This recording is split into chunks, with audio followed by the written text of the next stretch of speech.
Cramer took the case, and someone took the fall. Welcome to Marple Mysteries. I am your host, Harrington. Tell me your city. I value your voices. Wolfe reclaims the truth. I don't often get nervous about packages. I've opened enough of them, some with checks, some with threats, and one memorable one with a live pigeon, that I usually don't flinch when the bell rings. But this one had two problems written all over it. First, it came at 10:37 in the morning, right in the middle of Nero Wolfe's plant session. Second, it came with Inspector Cramer standing behind it. That's right, Cramer himself, rumpled, red-faced, and dragging the faint aroma of tobacco and resentment through our front door, like a bad omen. He wasn't holding the package, he was escorting it, which, coming from him, was the first sign of the apocalypse. "Goodwin," he barked, before I could say good morning. "Don't get clever. I need to see Wolfe. Now." "Inspector," I said, stepping aside just far enough to let the smell of cigar smoke and the city in. "You know the rules. 11 o'clock means orchids. If you interrupt that ritual, you'll get frostbite." "This isn't a damn social call," he snapped. "He'll want to see this." This was a small, nondescript box wrapped in plain brown paper, sitting in his hand like a coiled secret. It had no return address, just Wolfe's name, typed clean and centered. Cramer's other hand was balled into a fist. Now, Wolfe doesn't take surprises. He also doesn't take uninvited guests, unannounced packages, or interruptions before lunch. But there are certain situations that transcend etiquette. A homicide, for instance. Or Cramer's face when he's torn between duty and curiosity. I sighed and stepped back. "Fine. But if he throws you out, you'll explain to the newspapers why you broke the sacred covenant of the orchid schedule. I'll tell Fritz to prepare a memorial." Cramer grunted, shoved past, and stomped toward the office. He didn't wait to be announced. He never does. I followed, mostly because I wanted front-row seats for the explosion. Wolfe was at his desk, technically, around his desk, since most of his body was spread over his custom-built chair like a benign mountain range. He was reading Les Gastronomes du 19e siècle, with the focus of a man who considered food the highest form of civilization. He looked up at the intrusion, his eyes narrowing slightly, not with surprise, but irritation fine-tuned to an art form. "Archie," he said, his voice a bass hum of disapproval. "Why is Mr. Cramer violating my morning?" Cramer didn't flinch. "Because this landed on your doorstep, Wolfe. I figured I'd deliver it myself before the bomb squad got ideas." That word, bomb, got Wolfe's eyebrows to move half an inch upward, which for him was a scream of surprise. "A curious metaphor," Wolfe murmured. "Put it down." Cramer did, on the edge of Wolfe's desk. The box sat there like a third participant in the conversation. I half expected it to start talking. "No ticking," I said, giving it a gentle nudge with my finger. "No wires. Maybe it's fan mail." "Open it," said Wolfe. I gave Cramer a glance. "Your jurisdiction, Inspector." "Do it," he growled. So I did, with the careful precision of a man who's learned that curiosity is a bad reason to die. The paper came off easily, the tape cut clean. Inside was a smaller wooden box, the kind jewelers use when they're pretending to be modest. Nestled in black velvet was a silver fountain pen, sleek, polished, and engraved with 3 words, "For Nero Wolfe." That wasn't the strange part. The strange part was the scrap of paper underneath it. One typed line, no signature. "You'll know what to do when he calls." Cramer's face turned a deeper shade of boiled beet. "I swear to God, Wolfe, if this is one of your games." "Pfui." Wolfe leaned forward, examining the pen without touching it. "My games are not delivered by post, Inspector." "It's not a prank," I said. "Look at the type. The spacing's off. Old machine, maybe Remington. Someone who still thinks in ribbon and carriage. Cramer glared at me. Don't get literary, Goodwin. Wolfe spoke softly. When who calls? Cramer threw his hands up. You tell me. You're the one with your name on the damn thing. Wolfe's gaze drifted to the window as though he could see past the glass to whatever mind had decided to pierce the sanctity of his morning. Then, with deliberate calm, he reached for the pen and turned it once between his fingers. Archie, he said, put that away. Somewhere secure. That meant the right-hand drawer, locked, next to the revolver he never uses. Cramer barked, You're just going to sit there. No fingerprints, no... I do not blunder into obscurity, Wolfe said evenly. This is not a threat, Inspector. It is an invitation. To what? That, Wolfe said, remains to be seen. Cramer left 15 minutes later, muttering darkly about indulgence and lunacy. Wolfe didn't move until he was gone, then closed his eyes, thinking. I've seen him do it before. Cataloging, cross-referencing, building entire theories out of shadows. Finally, he said, Archie. Yeah. Arrange for Saul to be available this afternoon, and call the number in my Rolodex labeled Keller Franklin. I expect he will have a new employment. Mind telling me what the job is? He opened his eyes. Not yet. Of course not, I said. Heaven forbid we start with clarity. He ignored me. And Archie, see to it that Fritz serves the bouillabaisse at precisely 1. I shall require fortification. By 11:30, the brownstone was silent again. The orchids were safe. The pen was locked away. And Nero Wolfe was in his chair, brooding with the serenity of a man, waiting for a storm to introduce itself. Whatever game had started, it wasn't his move yet. But I could feel it coming, the kind of case that didn't walk through the door, it mailed itself in.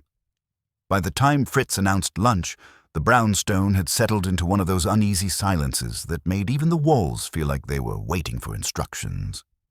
I'd made the call to Saul, who, as usual, responded with the kind of calm you'd expect from a man who could follow you for 3 days and still make you like him for it. Wolfe had also spoken briefly to Keller, which, judging by the tone, meant a job was already in motion. He hadn't told me what the job was, and I didn't push. There's a rhythm to these things. Wolfe steeps in silence like tea until he's ready to pour. At exactly 1 o'clock, Fritz brought in the bouillabaisse. Aromatic, rich, and punctual. Wolfe ate with the kind of reverence other men reserve for prayer, each spoonful a sacrament. I took the opportunity to study him across the table. He wasn't scowling, but the lines at the corners of his eyes had deepened, which in Wolfe speak meant something was wrong, or interesting enough to disguise itself as wrong. Archie, he said at last, laying his spoon down with geometric precision, there are 3 possibilities for the origin of that pen. I leaned back. Only 3? You're slipping. He ignored that.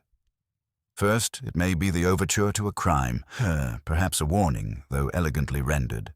Second, it may be a test. Third, it is bait. In any case, it presupposes that I am predictable. Which you are, I said, in your own unpredictable way. That is sophistry, he muttered. The sender believes I will respond as instructed, when he calls. Ergo, the caller and the sender may not be the same. It implies orchestration. Or, I suggested, it implies someone knows how to get your attention without paying the consultation fee. That earned me a glance sharp enough to slice truffles. Your flippancy is unbecoming. I'm not concerned with the fee. Then I'm concerned enough for both of us, I said, but let it drop.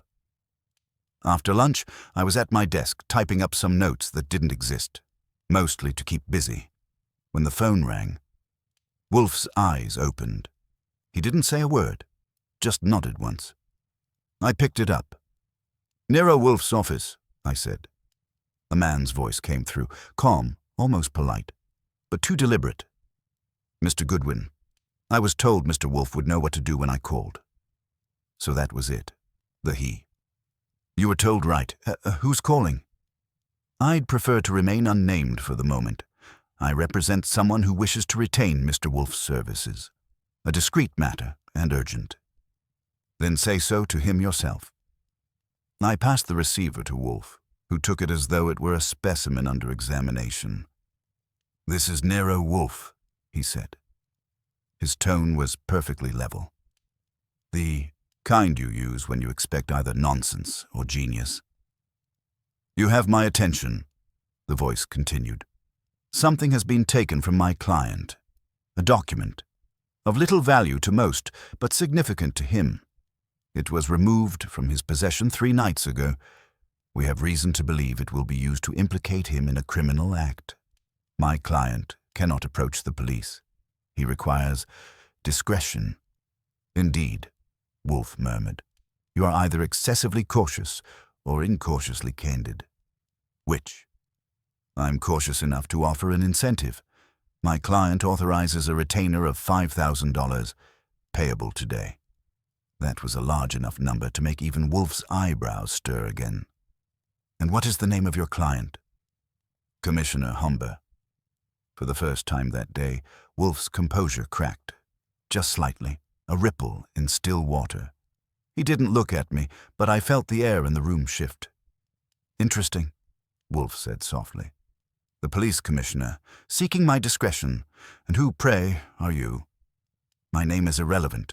What matters is that if you agree, a courier will deliver an envelope within the hour.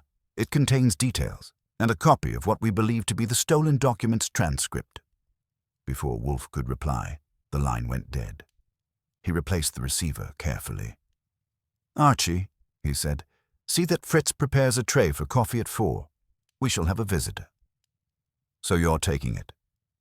"I'm considering it," he said. "But the coincidence is intolerable.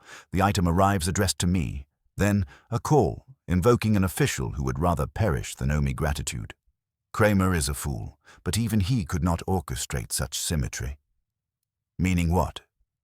"Meaning," Wolfe said, "we are being maneuvered, and I detest choreography, not of my own design." An hour later, a courier did arrive, a thin man with eyes that blinked too often. He left an envelope with no signature, no seal. Inside was a short note confirming the theft of a memorandum from Commissioner Humbert's private files.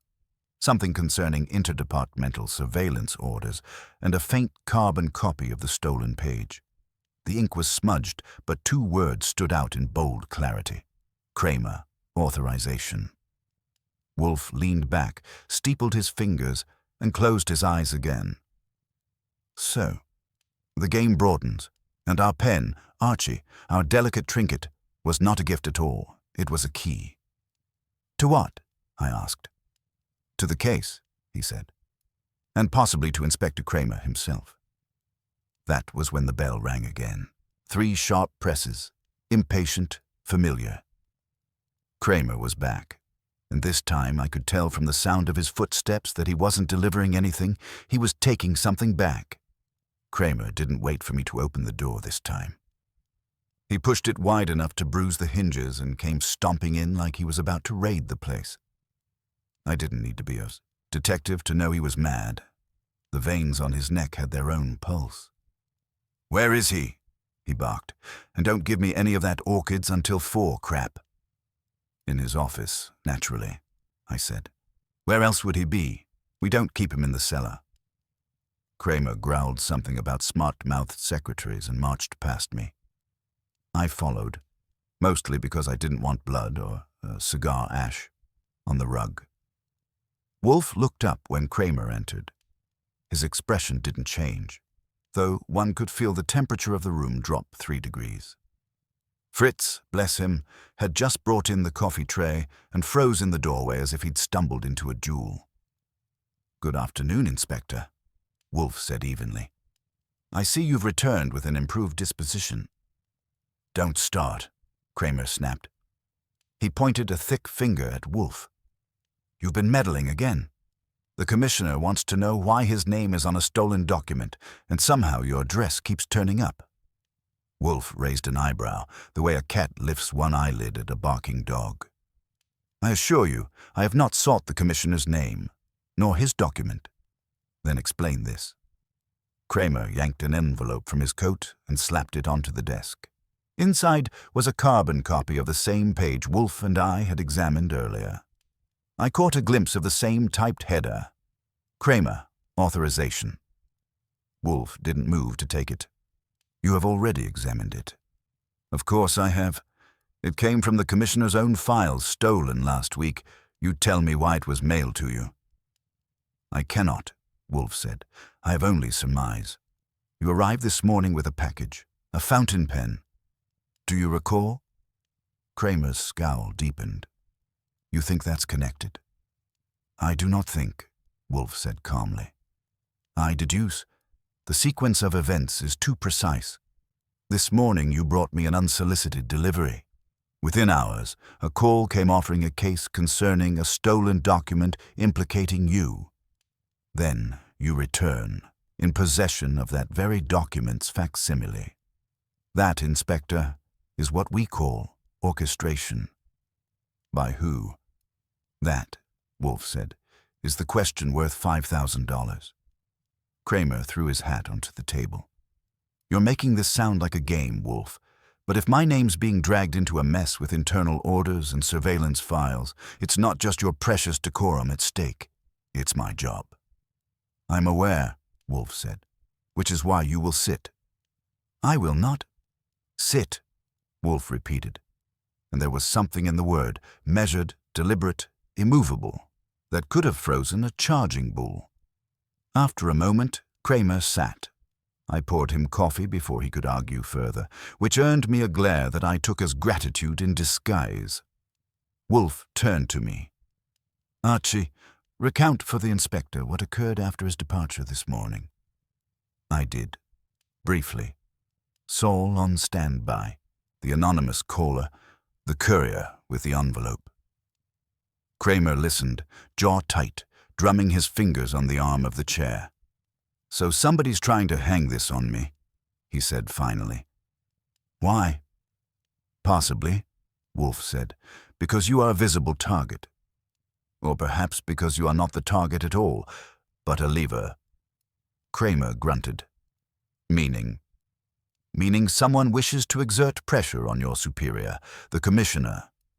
You, Inspector, are his most volatile subordinate. By compromising you, they compromise him. Elementary. Cramer took a long swallow of coffee. And you think they used you to do it? I was not used, Wolfe said coldly. I was chosen. That got my attention. You mean someone deliberately roped you in to give this thing credibility? Precisely. My reputation, however detested in official circles, is synonymous with rigor. To involve me, even obliquely, lends authenticity to whatever fabrication is being concocted. Whoever orchestrated this intends that when the time comes, both the police and the public will accept the evidence as unassailable. Unless you prove otherwise, I said. Wolfe inclined his head slightly. That, Archie, is the inevitable counterpoint. Cramer exhaled smoke like an offended volcano. You're telling me someone's building a frame job and using my name, Hombert's files, and your address to prop it up? Fine. Who's got the nerve for something like that?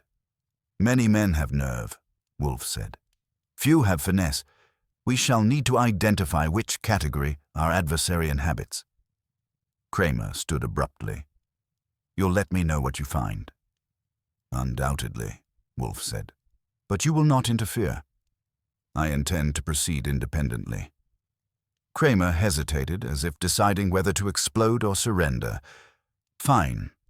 But if this thing blows up, Wolfe, and my badge is in the blast, you'd better believe I'll take you with me. When the door finally shut behind him, Wolfe sighed, a small, weary sound that meant his mind was racing faster than he'd admit. He's frightened, I said. He is incensed, Wolfe corrected. Frightened men are pliable. Incensed men are careless. Both can be useful. He turned toward me. Archie, we shall visit Mr. Keller this evening. He was not hired to watch the commissioner, but to trace the courier. By now he should know where the envelope came from. I nodded. You want me to go with him? Of course. I do not stroll about the streets like a hawker of newspapers. You will accompany him, observe discreetly, and report by midnight. I grinned. And if something happens before then? Then, Archie, Wolfe said, reaching for his beer, it will have the decency to wait until after dinner. By the time the evening pressed itself against the windows, the city outside had settled into that grey rhythm it keeps between rush hour and regret. I'd had dinner, Cornish hen with Fritz's lemon glaze that could make a monk swear, and Wolfe had settled back into his chair with the kind of satisfaction that made the world safe again, for about 15 minutes. Then the world called. It was Keller. I'd known the man 5 years. Steady, neat, the kind who could follow a suspect through a rainstorm and still look pressed. Mr. Goodwin, he said, I've got something you'll want. The courier who dropped that envelope. Not from any delivery service. He's freelance, works odd jobs for a firm downtown. But he didn't pick up the envelope from there. Where did he pick it up? From a lawyer's office, Keller said. Name of Morton Vance. Madison Avenue. Private clientele, mostly business and political. He said a woman paid him in cash to deliver the envelope to Wolfe's address. Wouldn't give a name. Describe her. About 30, dark hair, good clothes, the kind that fit too well to be bought. He said she carried herself like she knew the value of being unseen, left no trace, no contact info. I jotted it down. Thanks, Keller. Stay close to Vance's office. See if she comes back. Call me if she does, or if anyone else starts sniffing around. When I hung up, Wolfe's eyes were already open. He hadn't been sleeping. Wolfe never truly slept in the evenings. He just marinated in thought. You have the details, he said. A courier hired by a mystery woman through a lawyer named Morton Vance, I replied. The envelope was paid for in cash. No name, no signature, just class. He made a low sound, like a man tasting something faintly bitter. Morton Vance. The name is familiar. Should be, I said. Didn't he represent that financier who tried to sue the city for slander 2 years ago? Indeed, Wolfe murmured. A man of selective virtue. He often undertakes work for those who wish their fingerprints kept clean. His participation confirms the complexity of our tangle.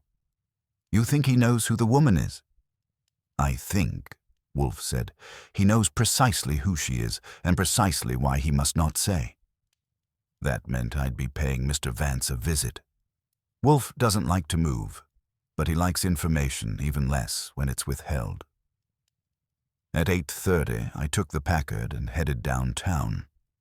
Vance's office was in one of those mid-range buildings that smelled like cold marble and caution. The night clerk was too busy reading a horse sheet to care who went where. Vance's door had a light behind it, which meant I might get lucky. I knocked twice, then opened it. Vance was there. Thin, polished, and surprised enough to make me think he didn't have visitors after dark. Good evening, I said, flashing my best professional grin. Archie Goodwin, I'm with Nero Wolfe. He hesitated just long enough to confirm I wasn't lying. Mr. Wolfe, he said carefully. What is this regarding? A woman, I said. The kind that pays your courier in cash. She delivered an envelope to my employer's door. I'm here to find out who she is before someone else does. He smiled faintly, the kind of smile that charges by the hour. I'm afraid I can't discuss my clients, Mr. Goodwin. Confidentiality is rather the marrow of my profession. I nodded. Sure, I understand. And I'm sure when the police come asking, you'll find a way to explain why you're connected to a stolen memorandum from the commissioner's office. That wiped the varnish right off his expression. He sat back, studied me, then said, You're bluffing. Maybe. But you're sweating, which means you know what I'm talking about. You want to help yourself, Mr. Vance. Tell me about the woman. He thought about it, drumming one long finger on his desk. "I don't know her name," he said finally. "She came with credentials, a reference from someone I trust implicitly. She said she needed to send a message, something to ensure Mr. Wolfe's attention. I arranged the courier. That's all." "Who was the reference?" "An intermediary," he said. "Someone whose name I'd prefer not to—" He stopped. His eyes flicked to the door, and I heard the faint sound of the outer latch turning. Then came the soft metallic click of another door closing, too quick to be casual. I moved first, crossing to the outer office and yanking it open.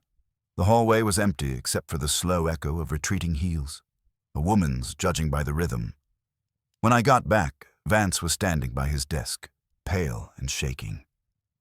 "You see?" he said. "They're watching. I told you I shouldn't—" I cut him off. "You'll tell me what she said, word for word." "She said," he managed, "that Wolfe would know what to do when the call came, and that once he acted, she'd come for him herself." That wasn't the kind of promise Wolfe enjoyed keeping. I left Vance with his nerves and his locked door, and by the time I got back to the brownstone, it was a little past 10. Wolfe was where I'd left him, hands folded over his stomach, as though he'd been meditating on the sins of mankind. "Well?" he asked. "She exists," I said. "Hired a courier through Vance, vanished before I could catch her, but she's got eyes on us. Said she'll come for you after you act." Wolfe's eyes gleamed. Fascinating. A woman who sets the trap, delivers the bait, and controls the timing. She understands my nature distressingly well. "And what's your move now?" He reached for his beer. "None. Let her come. The spider learns more by waiting than by wandering." I looked at him. "You planning to tell Cramer any of this?" "Not yet," he said. "If he knew a woman was orchestrating this, he would attempt to protect her, and protection, Archie, is the surest way to destroy the truth." He lifted the glass, took a deliberate sip, and added softly, "Besides, I wish to see which web she spins next." At a little past 9 that night, Saul and I met on the corner of 54th and Lexington, just outside the building that housed Talbot's suite of offices. Saul was as invisible as usual. Gray suit, gray hat, gray expression. If he'd leaned against a lamppost, the lamppost would have looked overdressed. "Vance's description matched the floor plan," he said quietly. "2 guards on rotation downstairs, 1 night operator. No one on the upper floor after 8. Talbot's office is front corner, facing east. The safe's inside the paneled wall behind his desk." "That's comforting," I said. "Nothing like a little light larceny to get the blood moving."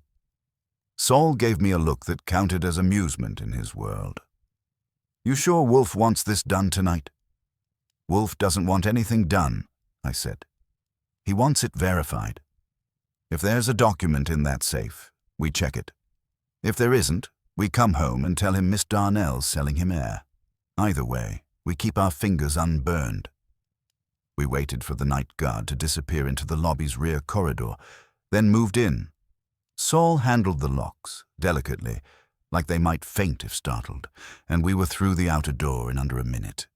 Inside, the air was thick with the smell of polished wood and expensive denial. Talbot had the kind of office that shouted success to anyone who'd believe shouting proved anything. The safe was exactly where Keller had said it would be, a square of steel hidden behind a panel that looked like part of the wall. Saul's hands moved with quiet precision.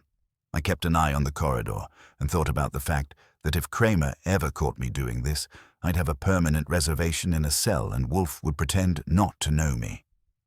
5 minutes later, Saul whispered, "Got it." The door swung open with the slow hiss of metal on metal. Inside were 3 file folders, a cash envelope, and a small wooden box that looked out of place among the paper.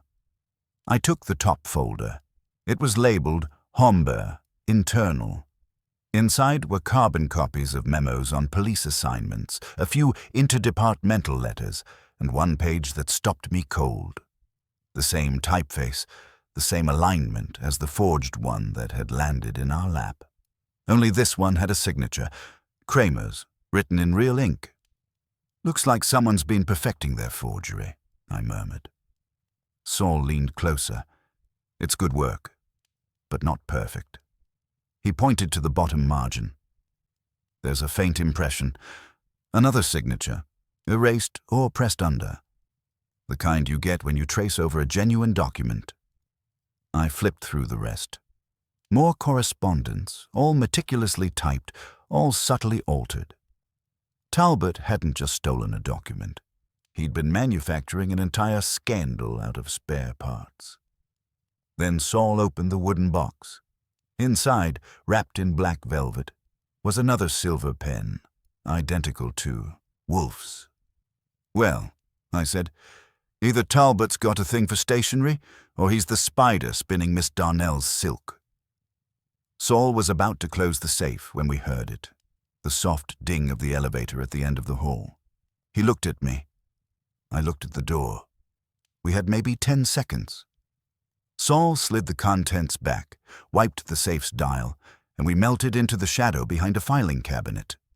Footsteps approached, slow, deliberate. Then the office door opened. The man who entered was broad-shouldered, well-fed, and moving with the confidence of someone who thought locks were for other people. He switched on a desk lamp and went straight to the wall panel, pressing his hand against it. The safe swung open at his touch. He reached inside and took out the same wooden box we'd just returned, checked it, and muttered something I couldn't hear. His face was half-lit, but I recognized him from the papers. A photograph I'd once seen beside a campaign contribution scandal. Victor Talbot himself. He turned suddenly, phone in hand, and spoke quietly. "Yes, it's still here. No, he hasn't moved. The woman will be handled tonight. I'll see to it personally." That was enough for me. We waited until he left, then slipped out through the side stairs and into the alley. Saul didn't say anything until we reached the car. "She's marked," he said simply. "Yeah," I said, "and she's coming to Wolfe's tonight. Said she'd contact him once we acted." Which meant Talbot already knew what she'd told us, and that we'd fallen right into his timing. By the time we got back to the brownstone, Wolfe was waiting, as placid as if we'd been out buying cigars instead of breaking into Midtown. He listened to every detail without interrupting. When I finished, he exhaled once through his nose. "So, Talbot holds both the forgery and the forger. Miss Darnell intends to betray him, yet she remains in his reach, and he, anticipating her treachery, has turned our participation into corroboration of his innocence." I nodded.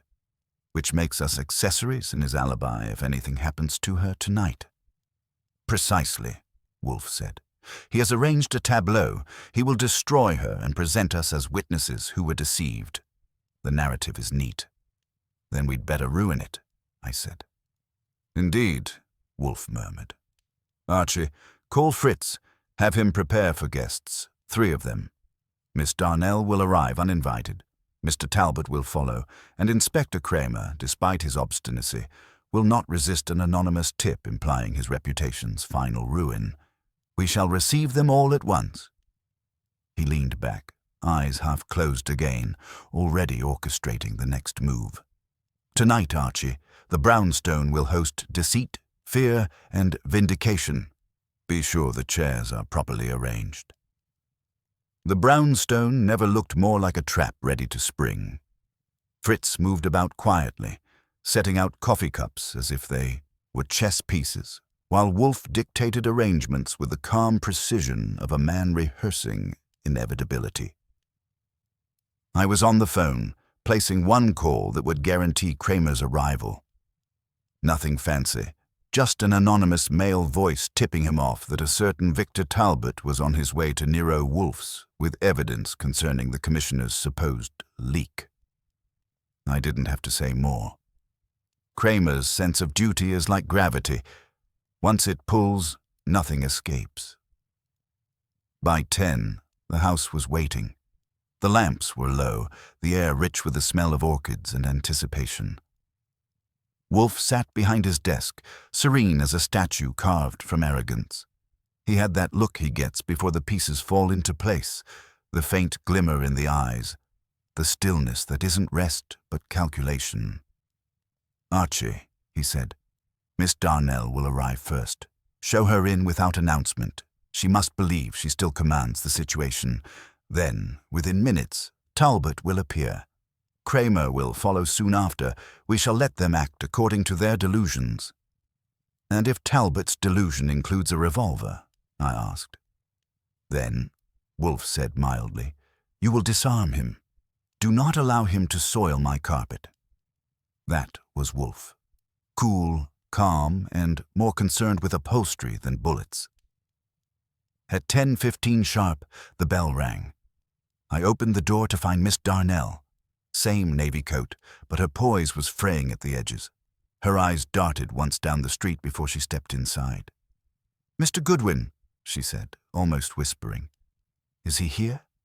"Of course," I said, closing the door behind her. "You're right on time for the party." She blinked. "Party?" I didn't answer, just led her to the office. Wolfe didn't rise. He never does. He simply regarded her as though she'd walked into a confessional she didn't know existed. "Miss Darnell," he said, "you are expected." She sat quickly, hands clasped. "Mr. Wolfe, I don't have much time. Talbot suspects I've spoken to you. You are correct," Wolfe interrupted. "He knows, and he is coming." Her face paled. "Coming here?" "Yes, which makes this the safest place you could be," he said, "and the most dangerous for him." I didn't get the chance to appreciate that line because the bell rang again, shorter and sharper. I nodded to Wolfe and went to answer it. Victor Talbot stood there, heavy overcoat, expression smooth as marble, eyes cold enough to chip glass. "Goodwin," he said, his tone more command than greeting. "I have an appointment." "Funny," I said. "I don't remember penciling you in, but come ahead, the chair's warm." He brushed past me with the casual arrogance of a man who thinks doors open themselves out of gratitude. When he saw Darnell sitting there, he stopped. For the briefest moment, the mask slipped and the venom showed. "So," he said softly, "you did come running to him." "Sit down, Mr. Talbot," Wolfe said. "You seem winded from all that righteousness." Talbot's eyes flicked to him. "You think this is amusing? I came to offer you a chance to correct a mistake.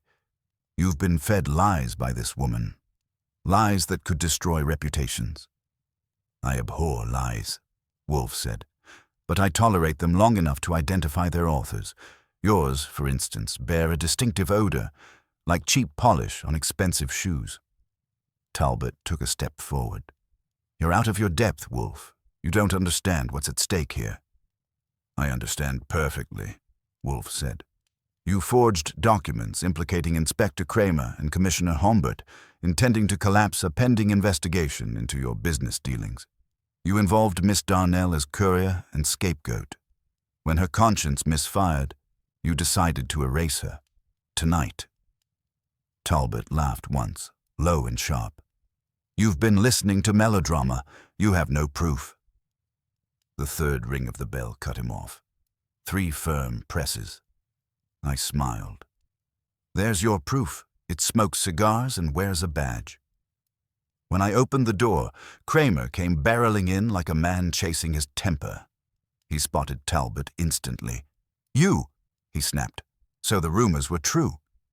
Then, turning to Wolfe, "All right, Wolfe, what's this circus?" "Patience, Inspector," Wolfe said. "You are the guest of honor." Talbot straightened. "Inspector, I can explain. I came here to clear your name. Mr. Wolfe has been deceived by this woman." Cramer's bark of laughter stopped him. "Save it. I've been hearing your name whispered around City Hall for months." Wolfe raised a hand. "Gentlemen, if you please. The evidence of Mr. Talbot's enterprise rests in his office safe. A series of forgeries and the pen used to sign them. My associate, Mr. Goodwin, and Mr. Panzer observed both earlier this evening. Mr. Talbot regrettably arrived and confirmed his possession. Cramer's eyes narrowed. You broke into his office? Technically, we borrowed access, I said. And yes, we saw enough to know he's been staging an elaborate frame job, with your name as centerpiece. Talbot took a step toward me, face gone red. You're lying. Wolfe's voice cut through the room, steady and final. No, Mr. Talbot, you are, and you compounded your error by delivering your next forgery in person. Talbot blinked. What are you? The pen, Wolfe said. The silver pen you sent me. I imagine you brought another tonight, identical in design. Your vanity demands consistency. Talbot's hand twitched toward his coat pocket. That was all I needed. In one motion, I caught his wrist and pulled free a second silver pen, its tip gleaming like a weapon. He froze, caught between pride and panic. Wolfe continued, calm as ice. That pen contains more than ink, Mr. Talbot. A transmitter. You've been recording every conversation related to your scheme, intending to edit and present it as evidence of collusion between myself and the police. I have already removed the first device from my desk. Cramer stared, half in fury, half in admiration. You mean this creep bugged you? Indeed, Wolfe said, which means he has already documented his own guilt. I imagine the recordings will suffice. For a long second, no one moved. Then Talbot sagged, the fight gone. You don't know what you're ruining, he muttered. I do, Wolfe said. A carefully arranged lie, and lies, Mr. Talbot, are my particular irritation. Cramer moved in, cuffs flashing. Miss Darnell sat rigid, hands trembling, as Talbot was led out muttering threats that no longer mattered. When the door closed, the room exhaled. Wolfe gestured for her to rise. Miss Darnell, you have served your conscience well. Inspector, you may take her statement in the morning. Cramer shot Wolfe a look that might have been gratitude if you squinted. For once, Wolfe, you didn't make my job harder. On the contrary, Wolfe said, I made it necessary. When the door finally shut behind them, Wolfe leaned back, eyes half-lidded. Archie, the world returns to order. Inform Fritz that the table may now be set. I grinned. You planning to toast Cramer's humility?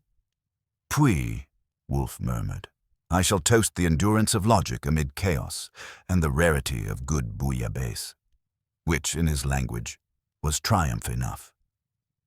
When Wolfe finally pushed himself back from his desk that night, the brownstone had gone quiet again, as if the walls themselves were catching their breath. The storm had passed, leaving behind the kind of stillness that follows a verdict. Fritz had retreated to the kitchen, humming contentedly, and the smell of butter and garlic floated through the air. Cramer's squad had taken Talbot away 10 minutes earlier, with Miss Darnell giving a calm, measured statement before slipping out under escort. She hadn't looked back. Wolfe didn't watch her go either. He simply sat, eyes half closed, fingers tented under his chin, the lines on his forehead arranged into thought. I broke the silence first, because someone had to. You know, I said, for a night that started with blackmail, forgery, and attempted murder, that wrapped up pretty clean. Wolfe made a noise halfway between a grunt and a hum. Clean is a relative term, Archie. Mr. Talbot's confession will be sufficient for the legal apparatus, but his operation was not solitary. There will be others. Minor parasites feeding on the same corruption. Still, our part is concluded. Spoken like a man who plans to pretend the world stops at his front door, I said. You're not even curious who else was in on it. I'm always curious, Wolfe said, but I am not foolish. The law will manage the residue. We have restored balance. That suffices. He reached for his beer, the sound of the cork popping a martini, punctuation mark in the still room. I could see it, the slow easing of his features, the deliberate return to habit. Once Wolfe was back to beer and orchids, the universe was back in its proper orbit. Fritz appeared at the door. apron immaculate. "Dinner, sir?" "Yes," Wolfe said, his tone softening by a fraction. "Serve." When Fritz left, I leaned on the edge of the desk. "You know, Cramer might almost thank you for this one, after he stops chewing on it." Wolfe's mouth twitched. "He will not.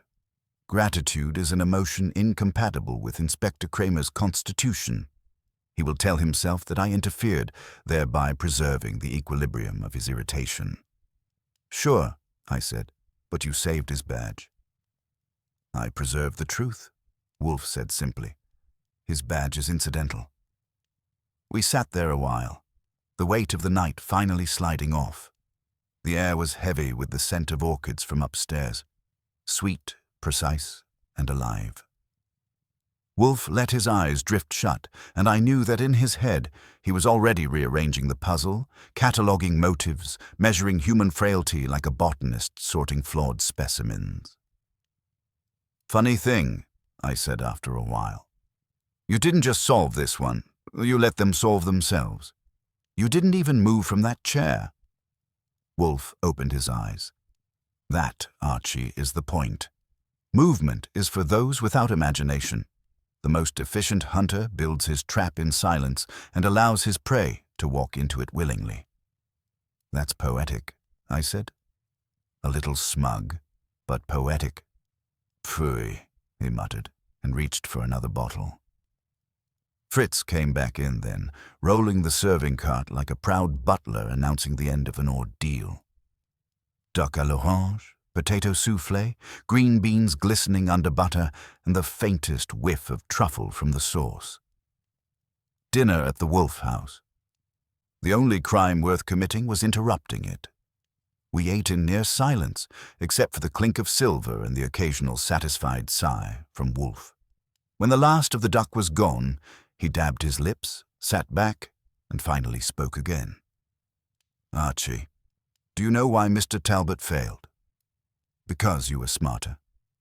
"No," Wolfe said, "because he mistook manipulation for intellect. He believed that controlling others is the same as understanding them. It is not. To manipulate is to reduce. To understand is to command. The difference is subtle but decisive." He lifted his glass and studied the amber light glinting through it. "There is a kind of stupidity that disguises itself as cunning. Mr. Talbot exemplified it, and Miss Darnell, for all her peril, demonstrated the opposite. Courage without vanity." "Think she'll stay clean?" I asked. "She will try," Wolfe said. "But conscience, once awakened, is an unrelenting companion. It will either strengthen her or consume her. That was Wolfe for you. Philosophy with a side of fatalism." I didn't argue. The man could take a conspiracy apart like a roast duck and still find time to lecture on ethics before dessert. When Fritz cleared the table and withdrew, I stood, stretching.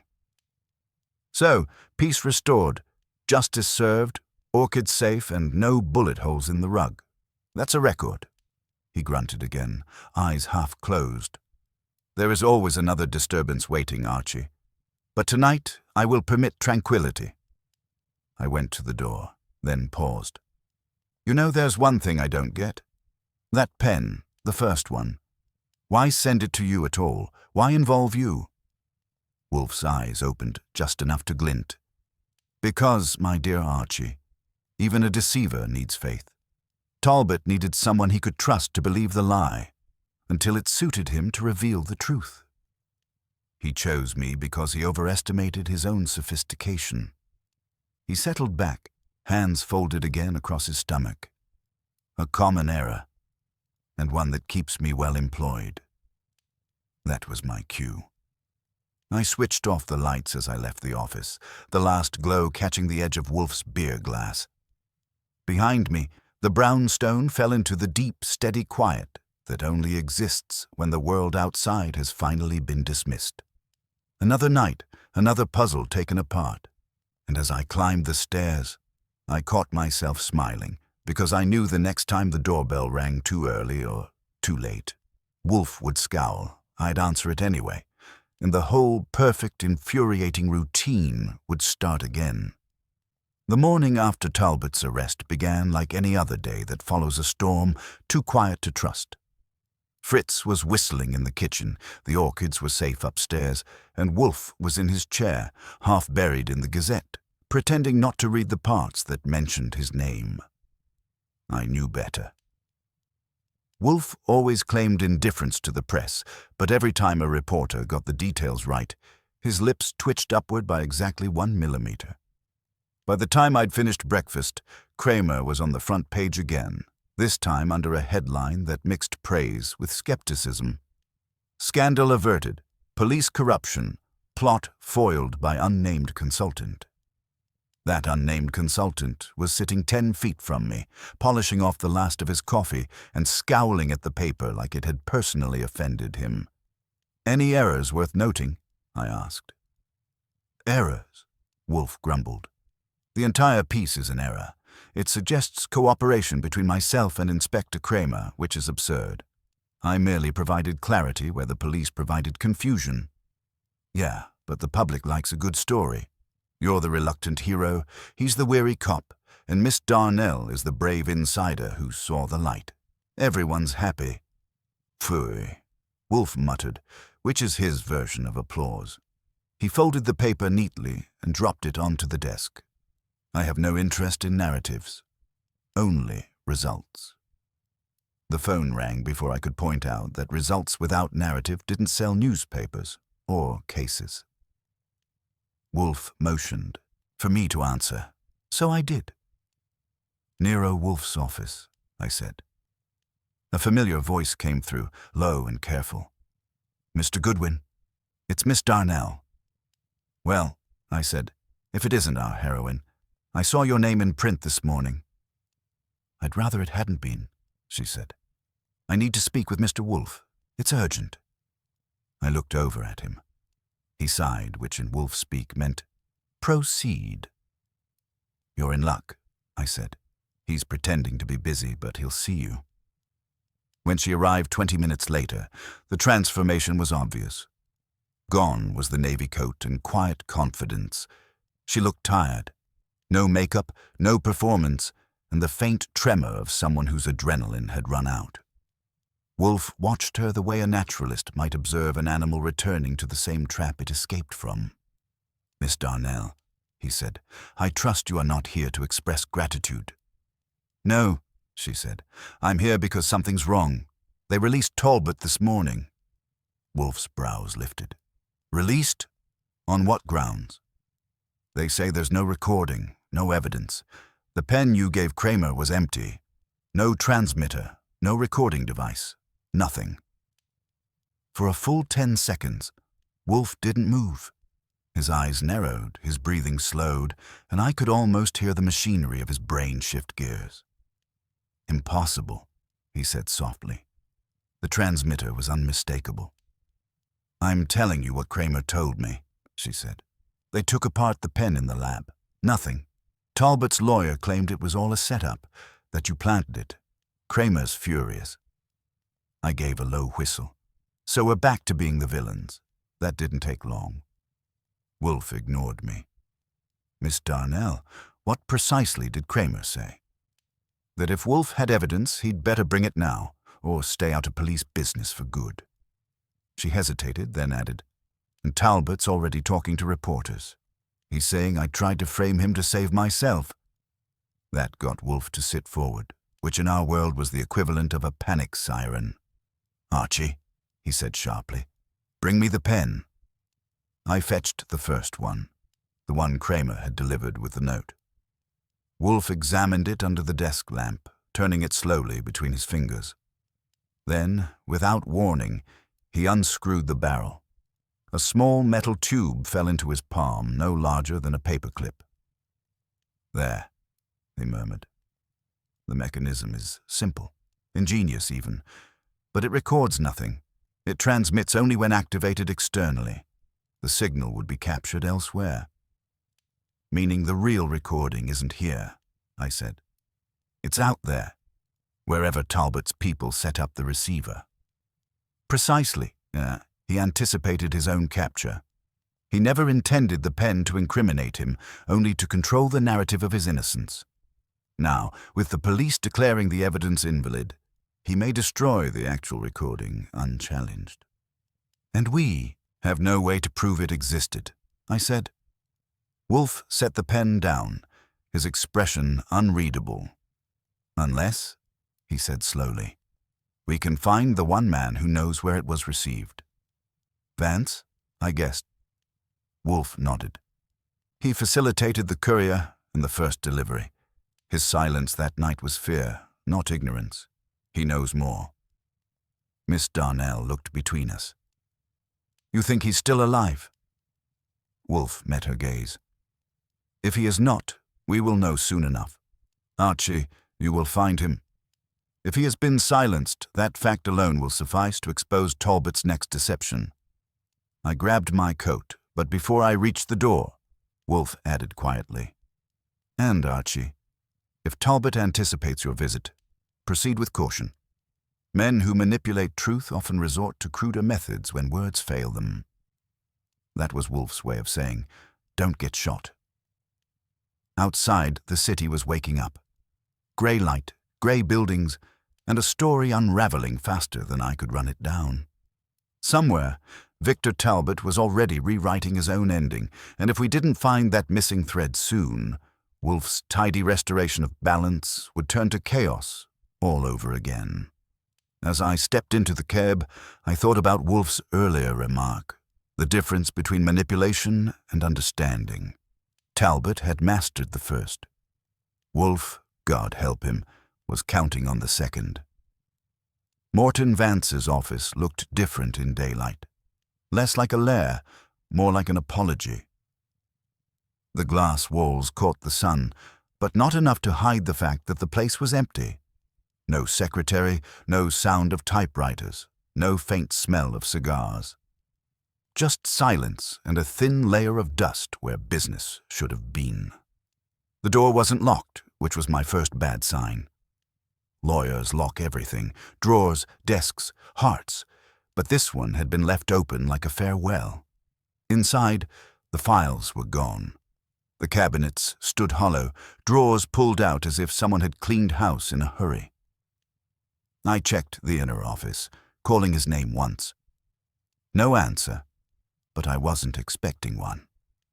What I did find was a faint trail of ash near the desk. 3 short streaks on the floor and a 4th that had fallen off to the side. A cigar, half smoked and crushed. The brand was unusual, imported, expensive, and not Vance's usual choice. I'd seen the same kind in Victor Talbot's hand 2 nights ago. So much for subtlety. I did a quick search.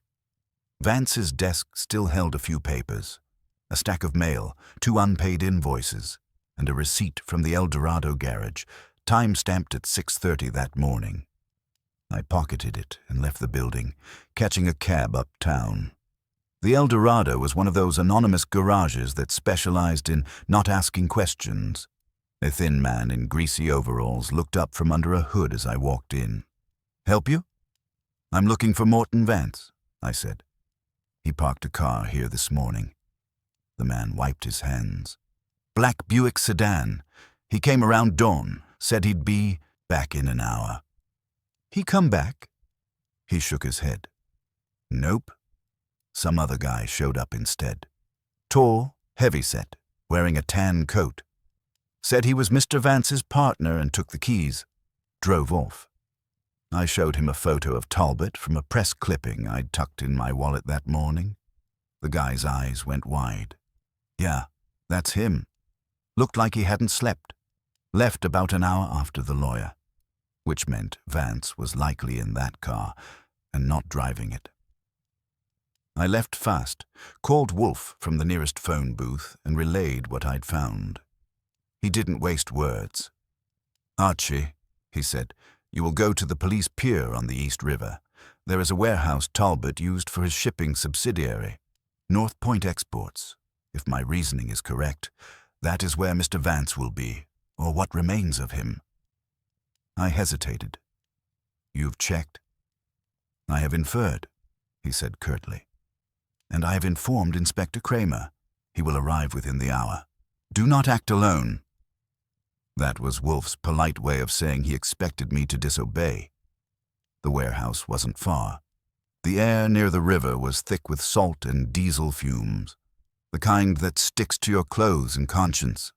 The North Point building loomed at the edge of a disused pier, gray and windowless, its sign half faded.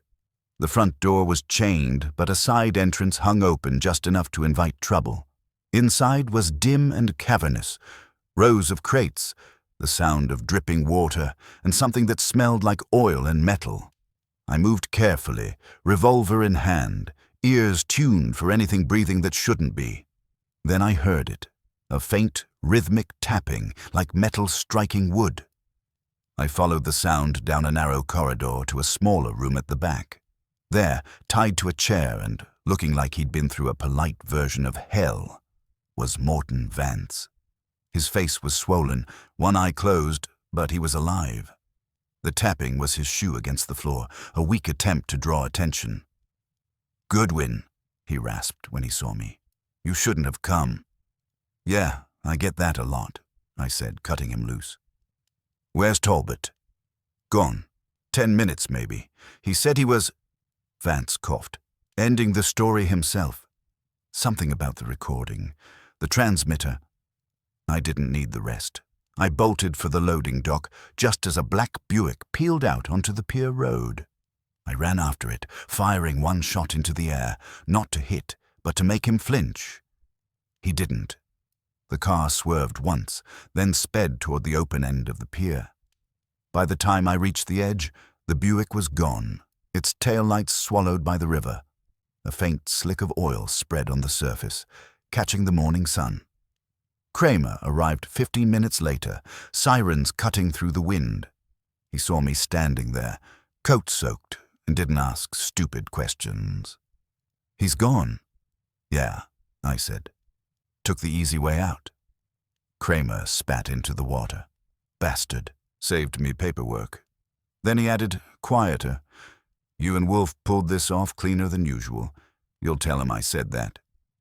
"I'll translate it into English for him," I said. Back at the brown stone, Wolfe listened without interruption, his face unreadable. When I finished, he closed his eyes and said, "Fitting. Men who forge truth often drown in it." "Poetic," I said. "You sure he's dead?" "Yes," Wolfe said simply. Talbot's mind was too symmetrical for survival. His end was the only shape left to his delusion. He reached for his beer, and I could tell the case was over. Outside, the city hummed its indifferent tune again. Inside, order was restored, at least until the next time the world decided Nero Wolfe needed disturbing. I leaned back, hands in my pockets. You know, I almost feel sorry for him. "Do not," Wolfe said. "Sympathy for deceivers is the seed of future deceit." And that, as always, was his final word on the subject. By evening, the city had already decided to forget Victor Talbot. The headlines had moved on to fresher crimes, the kind with simpler morals and clearer villains. Inside the brownstone, however, Nero Wolfe was in no mood to let loose ends fray.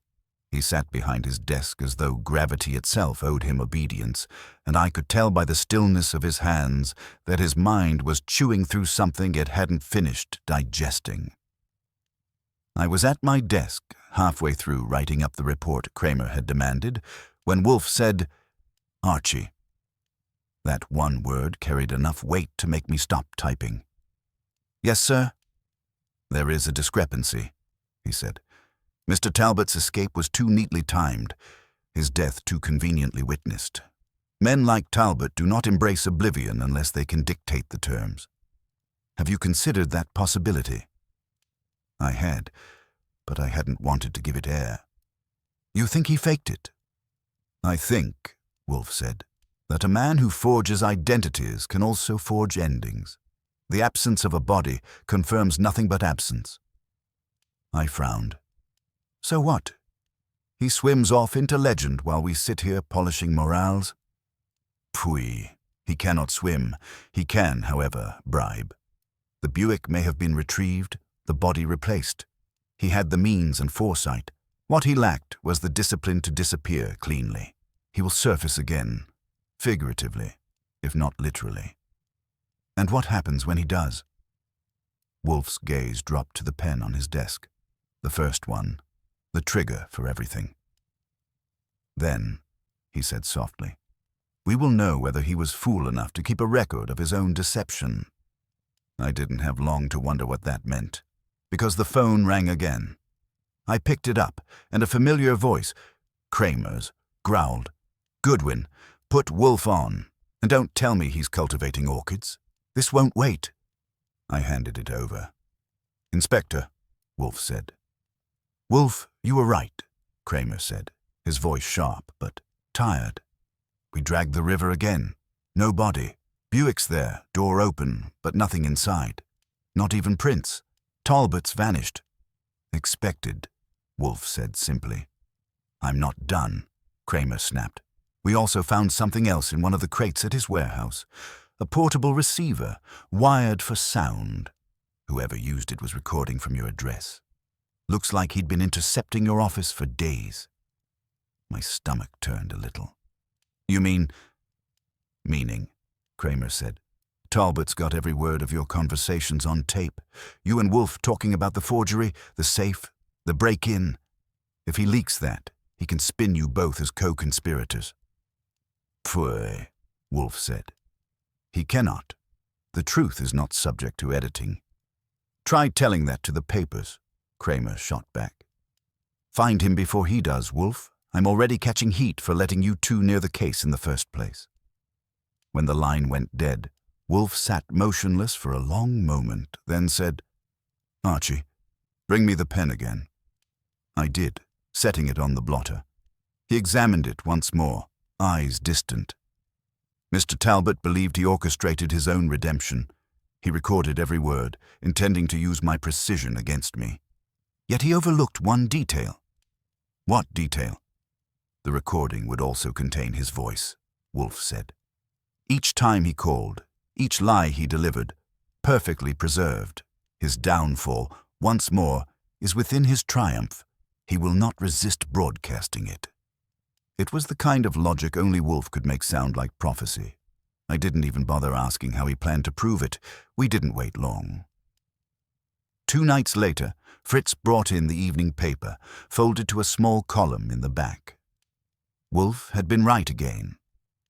A radio operator at a private station on Long Island reported intercepting fragments of an unlicensed transmission, voices discussing forged police documents, a setup, and a woman's betrayal. One of the voices was unmistakably Victor Talbot's. Within hours, federal investigators were tracing the source. By morning, the man the city thought dead was very much alive and in custody. When I read the story aloud, Wolfe barely reacted. Predictable, he murmured. Ego is the last breath of the deceiver. I leaned back, watching him. So, to recap, you exposed the forgery, saved Cramer's career, redeemed Miss Darnell, and tricked a ghost into convicting himself. Not bad for a man who refuses to leave his chair. Wolfe took a long sip of beer. Archie, it is neither trickery nor heroism. It is merely the application of order to chaos. The universe, when properly observed, supplies its own justice. Sure, I said, but it still helps to have a good secretary. He looked at me with something that might have been amusement, or mild indigestion. Good night, Archie. That was dismissal, and I knew it. As I turned off the light and headed upstairs, I glanced back. Wolfe sat in his chair, motionless except for the faint curl of steam from his beer glass. Outside, the city churned on, forgetting the names of men like Talbot. But inside that brown stone, order had been restored once again, the scales balanced by reason and one stubborn detective who refused to stand up for anything but the truth. And me? I'd be the one answering the door when the next mistake decided to ring the bell.